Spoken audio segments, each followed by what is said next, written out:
Nitq problemi yaşayan bir çox insan fərqinə varmadan eyni səhvlər edir. Cümləni bitirmədən başqa fikrə keçir. Çox sürətli danışdıqları üçün sözləri unudur.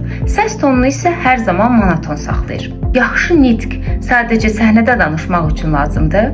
O hər gün, hər söhbətdə sənin özünü necə təqdim etdiyini göstərir. Elmi araşdırmalar da bunu təsdiqləyir. Yaxşı danışan insanlar həmsöhbətləri tərəfindən daha etibarlı və səriştəli qəbul olunur. İnsanlar bizimlə görüşdən sonra bizim kim olduğumuzdan daha çox bizim yanımızda özlərini necə hiss etdiklərini xatırlayırlar. Ona görə də istər gündəlik, istərsə də iş həyatında hər bir söhbəti diqqətli bir şəkildə idarə eləməyi bacarmaq lazımdır. Məsələn, fikirlərini ifadə edərkən daha konkret ol. Layihə uğurla tamamlandı demək yerinə, bu layihə satışların 15% artırmaq hədəfinə nail oldu demək səni daha aydın və peşəkar göstərəcək. Kommunikasiya bacarığı sabit bir şey deyil, o daim inkişaf edən bir prosesdir.